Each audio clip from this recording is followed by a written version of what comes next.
नमस्कार, स्वागत है आपका। मैं आपके साथ तेज नैन मोर। आज हमारे साथ एक ऐसी शख्सियत जुड़ी है जिनसे आज बातचीत करेंगे, जो सांसद रहे, उसके बाद विधायक भी रहे, हरियाणा कांग्रेस पार्टी के अध्यक्ष के पद पर भी रहे, वकालत भी करते रहे और आज भी जब सब लोग उम्र के उस पड़ाव पर आकर सोचते कि बहुत कुछ कर लिया, रिटायरमेंट लेते हैं, आराम फरमाते हैं, आज भी उनके कंधों पर हरियाणा कांग्रेस की सबसे बड़ी जिम्मेदारी है। तो उनसे बातचीत करेंगे। हमारे साथ जुड़े हैं धर्मपाल मलिक जी, डिसिप्लिनरी कमेटी कांग्रेस की जो बनी थी उसके चेयरमैन हैं। बहुत बहुत स्वागत सर आपका। बहुत बहुत धन्यवाद बहन जी, बहुत मेहरबानी आपकी। बहुत बड़ी जिम्मेदारी, और जिम्मेदारी के साथ ही मैं सवाल की शुरुआत करना चाहती हूँ। कांग्रेस के अंदर जो राज्यसभा चुनाव के बाद उथल पुथल है, उसको हम भूचाल भी कह देते हैं जब हम सुर्खियां लिखते हैं, बनाते हैं, उस भूचाल को शांत करने की जिम्मेदारी आपको सौंपी गई है। 5 क्रॉस वोटिंग हुई है, आपने बैठक भी बुला ली। अब आगे एक्शन का वेट हो रहा है। ना सिर्फ आपकी पार्टी कार्यकर्ता, नेता, विधायक, बल्कि आम लोग भी जानना चाहते हैं कि कांग्रेस के अंदर जो इस तरह का एक कल्चर पनप गया है, उसको कहीं तो रोकना होगा। तो क्या आगे हम देखेंगे कांग्रेस में होता हुआ एक्शन के रूप में? ये देखिए मैडम, दरअसल हमने जब राजनीति शुरू की उस टाइम ये हाल नहीं था। बहुत सच्चे सुच्चे लोग राजनीति में आते थे, घर बार छोड़कर राजनीति में जनसेवा में बढ़ते थे। लेकिन ये बदकिस्मती है, आप लोग तो बड़े शहर में बैठे हो, चंडीगढ़ में बैठे हो, आप गांव में से निकलो सादे कपड़े पहन के और लोगों की भाषा सुनो, वो ये कहेंगे कि राजनीतिक लोग जो हैं वो तो चोर हैं, डाकू हैं, वो विश्वास के काबिल नहीं हैं। बहुत ही बुरा हाल है। लेकिन मैं ये कहता हूँ कि आज हमने समझना चाहिए, लोग जिस विश्वास के साथ हमारा साथ देते हैं जी। हमने उस विश्वास पर खरा उतरने की कोशिश करनी चाहिए। और हमारी कोशिश यही रही है। जहाँ तक आपने सवाल किया जिम्मेदारी का, ठीक है, तो लोगों की मर्ज़ी की बात है। मुझे एमपी भी बनाया, विधायक भी बनाया, कांग्रेस ने प्रेसिडेंट भी बनाया, डिस्ट्रिक्ट प्रेसिडेंट भी रहा। और मेरा जीवन तो एक गांव के किसान से शुरू हुआ था। आज भी खेती के अलावा कोई दूसरा धंधा नहीं है। वकालत मैंने तब छोड़ दी जब मैं पहली बार चुनावी रणनीति में आया, और ये कहकर छोड़ी थी कि भाई मैं ज़िंदगी में अब फीस लेकर कोर्ट में दाखिल नहीं होऊंगा, मैं अब पब्लिक के काम करूंगा, पब्लिक में आऊँगा। और मैंने वकालत छोड़ दिया। खेती का काम है और कुछ नहीं है, ना सरकार से कोई कंसेशन लिया। जी जी। तो कहने का मेरा तात्पर्य ये है कि पहले आते थे कुर्बानी के लिहाज से, अब आते हैं फ़ायदे के लिहाज से। जहाँ तक आपने सवाल किया इस चुनाव का, ये मतलब एक राजनीति का बहुत गंदा इतिहास है कि लोग हमें बहुत बढ़िया सच्चे सुच्चे इंसान मान के हमें आगे भेजते हैं और फिर उनकी आशाओं पर हम खरे नहीं उतरते, तो उससे लोगों को बड़ा धक्का लगता है। आज हरियाणा के अंदर एक आवाज़ है कि इन राजनीतिक लोगों को कोई समझाने वाला होना चाहिए कि ये क्या कर रहे हैं, हम कितनी ईमानदारी से इनकी मदद करते हैं, और ये हमें ऊपर जाके हमें बेचते हैं, ये हमें खाते हैं। तो काफ़ी आज लोग, आम आदमी परेशान है, क्योंकि आप तो शहर में बैठे हो, आपको नहीं पता। गांव में जाकर देखो, लोगों से उनसे पूछो उनकी भावनाएं क्या हैं। बहुत दुखी हैं। जैसे तिल मिला जाता है ना आदमी, हर जगह चर्चा ही ये मिलेगी। आम जनमानस, हरियाणा की बात करता हूँ मैं, वो आज भी बीजेपी के शासन से खुश नहीं है। आज भी वो प्रो कांग्रेस हैं, लेकिन उनकी मजबूरी है। कहीं उल्टे खड़े हो गए, कहीं सीधे बैठ गए, कहीं ये हो गया, टिकटें बिकने लगी, फिर टिकटों का गड़बड़ हो गई, वहीं से ये रिजल्ट है।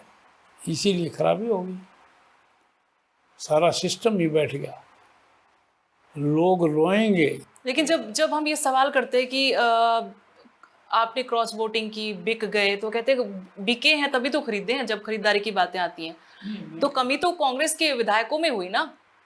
बाकी भी तो थे जो नहीं गए। नहीं, मैं कहता हूँ देखिए, कोई चीज़ ख़त्म कभी नहीं होती, परसेंटेज में फ़र्क पड़ता है। ऐसा नहीं है कि भाई सभी लोग जितने राजनीति में हैं सभी घटिया हैं, सभी बेईमान हैं, लेकिन जितने भी गलत हैं वो ठीक नहीं है। लेकिन अब करेंगे क्या आप, क्या एक्शन लेंगे इनके खिलाफ? सब लोग तो ये आपकी तरफ देख रहे हैं कि अब देखते हैं कि क्या लेंगे एक्शन। रिकमेंड करेंगे हाईकमांड को और हाईकमांड निर्णय लेगी फाइनल। हमने उनको रिकमेंड करेंगे ईमानदारी से कि हमारी निगाह के मुताबिक इस आदमी ने गड़बड़ की, क्योंकि दो किस्म की गड़बड़ हैं। अच्छा। एक तो क्रॉस वोटिंग है, वोट देनी चाहिए कांग्रेस को थी और उन्होंने कांग्रेस को वोट नहीं देकर बीजेपी का जो इंडिपेंडेंट कैंडिडेट था उसको वोट दी।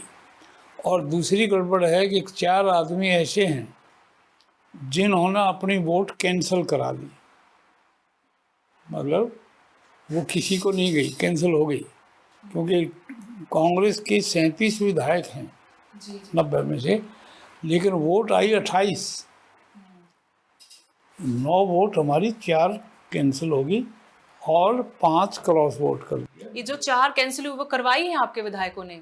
वो हमारी तो है कैंसिल, इसीलिए तो 9 हुई। यानी जो दगा किया 9 विधायकों ने किया कांग्रेस की, तो एक्शन 5 के खिलाफ क्यों, फिर वो 4 क्यों छोड़ दिए? नहीं, वो अब जो हमें आदेश हुआ है जी। जो अनुशासन समिति को पार्टी की तरफ से कहा कि ये पता करो कि पहले 5 कौन आदमी हैं, वो हम देख रहे हैं और कल हम रिकमेंड करके भेज देंगे। अभी पता लग गया कि 5 ये क्रॉस वोटिंग करने कुछ अंदाज़ा है, उनके हमने नोटिस दिए हैं, उनके जवाब भी आए हैं 3 लोगों के, 2 लोगों ने जवाब नहीं दिया। It means they have admitted the fact, admitted the allegations जो उनके खिलाफ थे, उन्होंने जवाब ही नहीं दिया। तीनों ने जवाब दिया है। लेकिन 5 में से 3 ने जो जवाब दिया, वो 2 में 2 विधायक तो आपकी बैठक में भी आज शामिल नहीं, उन्हें अपना पक्ष हाँ, रखने आई नहीं, थी। वो उन 3 में से 2 हैं। हाँ, उन 3 में से वो 2 हैं, रेणु बाला तो शैली चौधरी। तो उन्होंने कहा कि हमने तो क्रॉस वोटिंग की नहीं, हमने तो दिखाया है। भूपेंद्र सिंह हुड्डा वहां थे, पी के प्रसाद वहां थे। वो कह रहे असली कल्प्रिट्स को बचा रहे हैं हुड्डा साहब। नहीं, ये देखिए, कोई किसी को नहीं बचा रहा, अकेले हुड्डा साहब नहीं हैं, साथ में हमारे प्रभारी भी हैं पी के हरि प्रसाद जी, वो दोनों ही हमारे पोलिंग एजेंट थे। और ये एक मैडम ऐसा चुनाव है राज्यसभा का जी। जो रिप्रेजेंटेशन ऑफ पीपल्स एक्ट 1950 में जो पास हुआ आफ्टर द आज़ादी के बाद, कि उसमें एक ऐसा ये चुनाव है जिसमें जो आदमी वोट डालने जा रहा है वो अपने पोलिंग एजेंट को दिखा सकता है, बाकी नहीं। गांव की पंचायत से लेकर राष्ट्रपति के चुनाव तक सीक्रेट वोटिंग होती है, लेकिन इसमें दिखा सकते हैं। तो वो कह रहे थे कि हमने दिखाया था कि हमने तो अपने ही उम्मीदवार को डाला। वो कहते हैं दिखाया था। हाँ, हुड्डा साहब कहते हैं कि जिनको दिखाया था वो कहते हैं हमें दिखाया था, इन्होंने गलत वोट किया है। तो फिर आप न्याय कैसे करेंगे? वही तो बात ये हम भी सोच रहे हैं, बड़ी गहरी बात है, क्योंकि पुलिस का आदमी जो है इन्वेस्टिगेशन करता है, आईओ जो इन्वेस्टिगेशन अफसर होता है, उसकी तो बहुत हाथ में पावर है, क्रिमिनल प्रोसीजर कोड में प्रोविजन है, उसके पास सबूत भी होते हैं, सबूत होते हैं, लेकिन हमारे पास ना डंडा है ना सबूत भी आपके पास। सबसे पहले तो हमने तो बातों से ही निकालना है। मतलब मैं ये मान लूं कि कुछ नहीं होगा कांग्रेस में इस वाले एपिसोड के बाद भी? नो कुछ नो निकलेगा नहीं? नो, ये रिजल्ट जरूर आएगा। बहुत मैडम, आदमी के चेहरे से अंदाजा लग जाता है झूठ बोल रहा है, सच बोल रहा है। आप खुद भी देख रहे होंगे कि बहुत लोगों से आप बात करते हैं तो चेहरे से बता दोगे आप, ठीक है। लेकिन उनकी दलील का क्या होगा? फिर वो कह रहे कि भाई हमने तो दिखाया था, सबूत दे दो आप। उनकी दलील का क्या होगा? जो 2 खड़े हैं वो कह रहे कि भाई हाँ हमने किया है। वो तो कह रहे हैं, लेकिन जो हमारे पोलिंग एजेंट हैं, सीएलपी लीडर, आपको नहीं लगता पोलिंग एजेंट झूठ बोल सकते हैं? नहीं, फिर झूठ तो वो भी बोल सकते हैं। हाँ, तो मैं तो कह रही हूँ कि साबित कैसे करेंगे? मतलब ये बहुत आसान टास्क नहीं। मैं तो पहला सवाल इसलिए किया था आपसे कि बहुत मुश्किल काम दे दिया आपको पार्टी ने। मुश्किल है, मतलब एक आदमी कहता है कि भाई तूने ये भैंस चोरी की है, दूसरा कहता है मैंने तो नहीं की। और चोरी का कोई सबूत नहीं है जज साहब के पास, जज आप हुए। वकील भी आप, जज भी आप, सबूत के बिना तो कैसे इसलिए फैसला करेंगे? बहुत कुछ इसमें सोचने की जरूरत है। हम पूरे ढंग से निकालेंगे और फिर पार्टी हाईकमांड को रिपोर्ट कर देंगे। चलिए, 3 का मामला तो आपने रख दिया कि पता नहीं उसका कुछ होगा कि नहीं, लेकिन 2 तो खुल्लम खुल्ला कह रहे कि हमने जनता की आवाज पे, जनता के लिए, क्षेत्र के विकास के लिए फैसला दो किया। को तो भेज देंगे ऊपर, उनका फिर हम पांचों अच्छा, का ही उनका अलग रिपोर्ट भेजेंगे आप बना के? नहीं, इनकी रिपोर्ट पांचों की इकट्ठी जाएगी, अच्छा। क्योंकि we have given notice to all the 5 people जी मेंबर्स थे, 2 महिलाएं और 3 पुरुष। तो उनमें से 2 ने जवाब नहीं दिया, it means they have admitted the fact, और 3 ने जवाब दिया। सबको कंसीडर करके और अपने दिमाग का पूरा ढंग से ईमानदारी से इस्तेमाल करके और ऊपर भेज देंगे। बाकी फाइनल डिसीजन हाईकमांड ने लेना। अब क्योंकि हम भी अगर विश्लेषण कभी करते हैं बैठ के कांग्रेस का, सिर्फ अब मैं हरियाणा की बात करूंगी, या हम किसी से बातचीत करते हैं, आपके सियासी विरोधियों से, आपकी पार्टी के भीतर बैठे हुए नेताओं से, विधायकों से, वो कहते हैं कि एक परंपरा बना दी है कि यहाँ एक्शन ही नहीं लिया जाता टाइम पे, या तो टाइम पे नहीं लिया जाता या फिर लिया ही नहीं जाता। इस वजह से कांग्रेस की आज ये हालत है। अनुशासन नामी कोई चीज नहीं है। बीजेपी में पार्टी लाइन के बिना कोई स्टेटमेंट तक जारी नहीं कर सकता, चाहे फिर वो विधायक हो, पार्षद हो, मंत्री हो, मुख्यमंत्री हो। इसलिए वहां पर चुनाव जीते जाते हैं और पार्टी मजबूत से मजबूत होती जा रही है। कांग्रेस का सफाया कर दिया। कांग्रेस मुक्त भारत बनाने के मिशन में वो तो करीब करीब कामयाब हो ही गए। कहाँ कांग्रेस बची है? मैडम, मैं आपको सही बताता हूँ, जी, लीपापोती नहीं करूँगा। आम जनमानस ये चाहता है कि कांग्रेस आए। लेकिन कांग्रेस ही नहीं चाहते कांग्रेस आए। को जो भी गड़बड़ है ये हम नेताओं में है, पब्लिक इनसे सेटिस्फाई नहीं है। बिल्कुल। हाँ बिल्कुल। आज क्योंकि हम तो गांव में रहते हैं, गांव में घूमते हैं, लोगों से बात करते हैं, वो लोग तो गालियां देते हैं नेताओं को कि यार तुम क्या कर रहे हो, क्यों ऐसा हो रहा है। तो इसलिए लोगों की भावना ठीक है। बीजेपी जो है वो थोड़े तेज आदमी है, बिजनेस मैन है, वो झूठ भी तरीके से बोलते हैं। हमारे वाला ना झूठ बोलनी आती और ना कुछ करना आता। फिर क्या होगा सर कांग्रेस का? नहीं होगा तो ठीक, अल्टीमेटली तो ठीक होगा, ऐसी कोई बात नहीं है। ऐसे पीछे भी बहुत बार हारी है, और 77 में तो प्राइम मिनिस्टर बहुत जो मजबूत और धाकड़ मानी जाती थी वही हार गई थी। ये दौर चलते रहते लेकिन हैं। तो जनता ने हराया, अब तो कांग्रेस के नेता हरा रहे हैं ना कांग्रेस को। हाँ ये ज़रूर आपकी बात ठीक है, उस टाइम जनता ने हरा था, अब नेता हरा रहे हैं। और इसके लिए तो लेकिन राहुल जी, मैं आपको आज बताता हूँ, मैं इसलिए नहीं कि मैं कांग्रेस का आदमी और राहुल जी की प्रेज करता हूँ, वो साफ दिल का इंसान है। वो मतलब चालाक किस्म के इंसान नहीं है, बिल्कुल साफ। आप कभी उनका इंटरव्यू लोगे, बात करेंगे, तो आप ये महसूस करेंगे कि इज़ वेरी इनोसेंट पर्सन, और वो चाहता है कि वाकई में इस देश की के अंदर ठीक शासन चले, ठीक ढंग से आगे बढ़ें, ठीक लोग तरक्की करें, लोगों को सुख सुविधाएँ मिलें। अब 4 कैंसिल वोट पर मैं आना चाहती हूँ, क्योंकि इस पे बहुत बातें होगी, उसका भी निचोड़ अभी हम ही नहीं निकाल पाए। ये 4 कैंसिल वोट वाले विधायक कौन से हैं? आपको तो मालूम होगा। आपको मालूम नहीं? पार्टी में किसी को मालूम है? अभी नहीं मालूम है, बताना नहीं चाहते, ये भी क्लियर कर नहीं, ये दीजिए। देखिए, ये मुझे नहीं पता। अच्छा। ये हो सकता है ऊपर वालों को पता हो, जो वहाँ पर पोलिंग एजेंट थे वही बता सकते हैं, और तो कोई हो नहीं सकता। कोई ऐसी तो जादू की छड़ी तो है नहीं हम उस पर रख दें, बता दें भाई झूठ बोल रहे हैं, सच बोल रहे हैं। दे आर द बेस्ट जज, those who were present there at the time of polling. Only the polling agent has the right to. लेकिन पोलिंग एजेंट वही भूपेंद्र सिंह हुड्डा और बी के हरिप्रसाद, वो कह रहे हैं कि हमारे सामने तो कोई वोट कैंसिल हुआ नहीं, जब काउंटिंग हुई तब उसमें डॉट लगी मिली पीछे। तो इसका मतलब ये है कि ये हो सकता है कि कोई वहाँ पर रिटर्निंग अफसर या वहाँ जो अधिकारी जिनकी ड्यूटी थी उनमें से किसी ने शरारत की हो, कोई मार्क कर दिया हो। क्योंकि अगर एक ऐसे करना है, वोट देनी है, और उसके अलावा कोई कुछ और कुछ उस पर मार्क लगा दिया तो फिर वो गड़बड़ होगी, वो तो कैंसिल हो जाएगी। ये पता लगता है उनको, पता लगा होगा कि किसका वोट है जो कैंसिल हुआ है? नहीं, ये अब नहीं लग सकता, ये वो तो हो गया, वो तो अब सील बॉक्स में है, या तो इलेक्शन पिटीशन हो।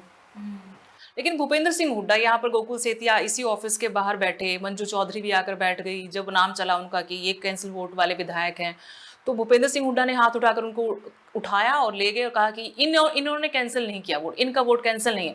तो वो कैसे बता दिया उन्होंने कि इनका वोट कैंसिल नहीं, फिर वो ये भी बता दे कि किसका वोट कैंसिल है। मैडम उनका तो मुझे क्या पता, मैं क्या कह सकता हूँ। पार्टी के अंदर ही सब कुछ ठीक नहीं है आपको लगता है? नहीं, सच में कुछ लोगों को बचाया जा रहा है? नहीं, ऐसा नहीं है। वो देखिए, वो तो इंडिविजुअल उन्होंने किस एंगल से कहा ये तो वो ही बता सकते हैं, वो क्यों कहा, क्या बात थी। लेकिन ऐसा नहीं है, पार्टी के अंदर कुछ देखो, ये तो इतना बड़ा परिवार है, कुछ लोग तो गलत होते ही हैं, लेकिन उनको सुधारना हमारा फर्ज है, हम उसमें लगे हुए हैं अपनी तरफ से। आपको लगा जिस तरह से राज्यसभा चुनाव, पहले कहते थे कि राज्यसभा का मतलब है कि एडजस्टमेंट कर देना किसी अपने करीबी की, या जिसने बहुत मेहनत की हो, या फिर कोई ऐसा जो समाज के लिए अलग कर रहा हो, ऐसे लोगों को राज्यसभा भेजा जाता था। लेकिन अब पैसों का लेन देन, जिसके पास ताकत है, पैसा है, खरीद फरोख्त, ये राज्यसभा चुनाव हो गया। और यहाँ पर दल बदल जो कानून बना है विधायकों के लिए, ऐसा कानून आना चाहिए, संशोधन होना चाहिए अब कानून में, सिर्फ वेब जारी करने से कुछ नहीं होगा। दरअसल जब राज्यसभा जो बनाई गई, वो बनाई तो इसलिए थी कि कुछ इंटेलिजेंट लोग, बिल्कुल, वो चुनाव में नहीं बढ़ना चाहते, चुनाव नहीं, लेकिन उनकी ज़रूरत है, इसलिए उन लोगों को वहाँ भेजा जाता था। लेकिन वो समय समय पर उसमें तब्दीली आती चली गई और अब लोग अपनी सेटिंग से वहाँ जाने लग गए। अब कौन कैसे जाता है, वहाँ ईमानदार लोग भी जाते हैं, बेईमान लोग भी जाते हैं, वो तो है। लेकिन वहाँ ये राज्यसभा का जो कॉन्स्टिट्यूशन है वो इसलिए नहीं किया गया था कि वहाँ पर इस किस्म से सौदेबाजी हो, वो तो बहुत वहाँ काबिल लोगों के लिए थी। अब मैं आपसे पूछना चाहती हूँ कि लोग जो आपको देख रहे होंगे उनके दिमाग में भी सवाल आएगा, मुझे भी बात करते करते ख्याल आया कि आप डिसिप्लिनरी कमेटी के चेयरमैन हैं, बाकी लोग भी आपके साथ हैं, आप लोगों के पास एक्चुअल पावर आप लोगों के पास है एक्शन लेने की, या फिर हाई कमांड के पास है? नहीं, हाई कमांड तो है ही। देखिए, कॉन्स्टिट्यूशन जो हमारी पार्टी का है जी, उसके अकॉर्डिंगली, क्योंकि उसको है नहीं कि कोर्ट में चला जाए, हम तो we shall simply recommend the matter कि दीज आर द फैक्ट्स, और ये हमारी निगाह में तो ये बात आई है to take proper action and final action, ये उनकी ड्यूटी है। आप ये भी लिख के देंगे एक्शन ये होना चाहिए, फिर मतलब हाँ, वो हम कहेंगे ये होना चाहिए। लेकिन उससे होगा क्या? क्योंकि मैं आज जब इस पे चर्चा भी कर रही थी, पहले भी हमने चर्चा की, तो हालात ऐसे लगते कि आगे कुआं पीछे खाई। कांग्रेस ऐसे हालात में निलंबित कर दिया तब भी विधायक रहेंगे, जब तक वो त्याग पत्र ना दे दें, दोबारा चुनाव के लिए ना आए, उपचुनाव ना हो, तब तक तो कुछ बात बनेगी। उपचुनाव में भी इतना आसान नहीं हुआ कांग्रेस के लिए। ये देखिए, सवाल ये पार्टी हाईकमांड ने देखना है कि पार्टी के लिए कौन सी चीज़ उचित है, कौन सी पार्टी को सूट करती है, पार्टी क्या चाहती है। हम खाली फैक्ट्स देंगे और ऊपर भेज देंगे, वो बाकी फैसला वो लोग करेंगे। जो सियासी विरोधी वो भी लगातार आरोप लगा रहे कि असली खेला तो नेता प्रतिपक्ष भूपेंद्र सिंह हुड्डा ने किया है। नहीं, देखो, विरोधी तो कुछ भी कहेंगे, हाउ दे कैन से कि भूपेंद्र सिंह हुड्डा ने किया है, ये कौन कह सकता है, कौन जानता है। वो अपनी पार्टी लाइन पे बोलते हैं कि इनके खिलाफ बोल दो। कोई बड़ा नेता ऐसा नहीं करता है, छोटे लोग करते हैं। आईएनएलडी का रोल कैसा लगा आपको राज्यसभा में, जो उन्होंने फैसला किया वोट नहीं देने का? ये देखिए जी, ये तो उनकी सोच के ऊपर डिपेंड करता है। लेकिन मैं कहता हूँ, कोई आदमी वोटर है, जी जी, चाहे वो प्राइमरी वोटर हो, चाहे वो पंचायत का वोटर हो, चाहे जिला परिषद का वोटर हो, चाहे असेंबली का, चाहे पार्लियामेंट का, he must exercise his right of vote. वो एक्सरसाइज करे। आपकी पार्टी चुनाव आयोग के पास भी शिकायत लेकर गई है, जो वोट कैंसिल हुए उनको लेकर। आप लोगों को वहां से कोई उम्मीद है? क्योंकि आप लोग तो कहते हैं चुनाव आयोग तो बीजेपी कठपुतली है। नहीं, ये मुझे नहीं पता कि वो किस ग्राउंड पर गए हैं। अच्छा, मैंने एक्चुअली नहीं। आज आपको लगता है कोई लीडर है हरियाणा में या देश में, लीडर जो जिस संदर्भ में चौधरी देवीलाल बोल रहे थे वैसा?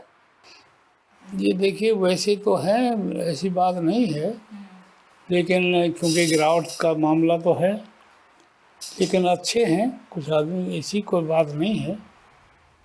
लेकिन मैं किसी को एक का मेंशन करूंगा तो अच्छा नहीं लगता। लेकिन बढ़िया आदमी हैं, ऐसी बात नहीं है, लेकिन बुराई ज़्यादा नज़र आती है, घटिया कम है, बढ़िया ज़्यादा है। लेकिन वो घटिया जो है ना, वो नज़र आते हैं हमेशा। उनके पास पावर है। अब आप देखिए, हमारे 37 MLA थे, गड़बड़ तो 9 लोगों ने की है ना, 28 ने तो नहीं की, लेकिन बदनामी सभी की हो रही है। ये बात भी आप ही बोल रहे हैं कि गड़बड़ 9 लोगों ने की। आपकी पार्टी में ही कुछ लोग ऐसा बोलने वाले हैं, चाहे भूपेंद्र सिंह हुड्डा हो, राव नरेंद्र हो, बड़े पद पर हैं दोनों ही, वो कह रहे हैं कि गड़बड़ हुई नहीं है, बीजेपी ने गड़बड़ की, उन 4 लोगों ने। नहीं मतलब देखो, मैं तो वहाँ नहीं था। कॉन्ट्रोडिक्ट बातें हो रही हैं कांग्रेस के नहीं, भीतर। मुझे नहीं पता। देखो चौधरी, लेकिन आप मानते हैं कि 9 है वो? ये 9 मैं इसलिए मानता हूँ, 5 लोगों ने तो बिल्कुल क्रॉस वोटिंग की है। जी जी। 4 वोट हमारी कैंसिल हुई है। क्यों कैंसिल हुई हैं, करवाई गई या बीजेपी की शरारत से हुई, ये तो अभी मैं नहीं कह सकता, लेकिन 4 वोट कैंसिल हुई हैं, इसीलिए तो हमारी 28 वोट आई, तो 9 वोट गई। लेकिन हमारे, मैं आज भी कहता हूँ मैडम, ये नहीं है कि भाई मैं वैसे ही कह दूँ, राव नरेंद्र सिंह और भूपेंद्र सिंह हुड्डा दोनों किसान परिवार से हैं जी। और दोनों ठीक आदमी हैं, गलत नहीं है, कोई किसी प्रकार का उनके अंदर दोष नहीं है। ये समाज के अंदर कई दफ़े आदमी को मुकाबला करना पड़ता है, यूँ तो स्वामी दयानंद जैसे आदमी को भी जेल दिया गया था, ये कुछ नहीं है। लेकिन मैं कहता हूँ बढ़िया लोग ज़्यादा हैं, एक आध जो है ना, जो गंदी मछली वो खराब कर देती है। लेकिन आपकी पार्टी के नेता खुले तौर पर ये कह रहे हैं कि 25-25 करोड़ रुपए दिए गए बीजेपी की तरफ से क्रॉस नहीं, जो वो कह रहे हैं उनका मुझे नहीं पता। ये ऐसा हुआ होगा, पैसों का लेन देन हुआ देखो होगा? मुझे नहीं पता, देखो मुझे ना आज तक मैंने लिए ना दिए, मैंने कभी जिंदगी में चुनाव में पैसे बांटे भी नहीं और मेरे से किसी ने मांगे भी नहीं। किसी इलेक्शन में 1-8 लाख बच गए, किसी में 1-8 लाख का घाटा रह गया, सर इतने चुनाव लड़े मैंने। अब मैं पूछना चाहती हूँ कि हर नेता जो कांग्रेस आज छोड़कर जा चुका है या कुछ अभी कांग्रेस में है लेकिन वो छोड़ ही चुके, जब वो बगावत पर हैं, वो कहते हैं कि एक ही लीडर की चलती है, सब उसी के इन्फ्लुएंस में काम करते। दबा भूपेंद्र सिंह हुड्डा, राव नरेंद्र को लेकर भी यही बोलते हैं कि उन्हीं के इशारों पर काम हो रहा है। आपके ऊपर भी ऐसा प्रेशर है? ये सच्चाई है इस बात नहीं, में? मेरे ऊपर कोई प्रेशर नहीं, आपके काम में कोई दखलंदाजी नहीं? मेरे काम में कोई दखलंदाजी नहीं। आप भी ये बात मानेंगे कि जो 4 बाकी विधायक उनके नाम भी सार्वजनिक होने चाहिए, पब्लिक को तो पता लगे ना कौन 4 लोग हैं। जो कैंसिल हुए हैं, करवाए गए, वो अलग बात है। वो हमारी ड्यूटी अभी नहीं है ना। मैं आम जन की तरह अगर आपसे पूछूं कि ऐसा होना चाहिए? नहीं होना नहीं चाहिए। देखिए, अगर वो कहीं रिटर्निंग अफसर की न किए हैं वो गलत बात है, इसका मतलब उसका मिसयूज ऑफ पावर है। लेकिन सर पता लगेगा, उन लोगों को भी पता लगेगा कि हमारे वोट कैंसिल, तो वो भी तो कहीं अपील कर सकते हैं ना, वो भी तो अपनी आवाज बुलंद कर, तभी उनको पता लगेगा, तभी तो वो करेंगे कहीं कि मैं तो ठीक ठाक डाला था वोट। समझ रहे हो आप मेरी बात? मैं ठीक ठाक अपना वोट डालकर आई हूँ, मेरा वोट कैंसिल में, तो उनको पता लगेगा तभी तो आवाज उठाएंगे। लेकिन वो तो तब पता लग सकता है जो इलेक्शन पिटीशन किया जाए, मुझे नहीं पता। तो फिर कैसे भूपेंद्र सिंह हुड्डा ये कहते हैं कि इसका वोट कैंसिल नहीं है, मैं इसको क्लीन चिट दे रहा हूँ? बात तो ये भी है। नहीं, ये तो देखो मुझे नहीं पता है उनको, क्योंकि वो तो वहाँ पर पोलिंग एजेंट थे, BK हरिप्रसाद जी, भूपेंद्र। वो आपके सियासी विरोधी कहते हैं शक्तिमान है गंगाधर, गंगाधर शक्तिमान है। ना ऐसा नहीं, ये वैसे ही देखो राजनीति इतनी छोटी उस पर चली गई, एक दूसरे के खिलाफ झूठे एलिगेशन लगाते रहते हैं, ऐसा कुछ नहीं है। 90% लोग फिर भी ठीक हैं, ईमानदार हैं, चरित्रवान भी हैं, लेकिन 10% तो वैसे भी समाज में भी गलत हैं। हम समाज की नुमाइंदगी करते हैं, उनके हम रिप्रेजेंटेटिव हैं। चलिए, thank you so much, thank you.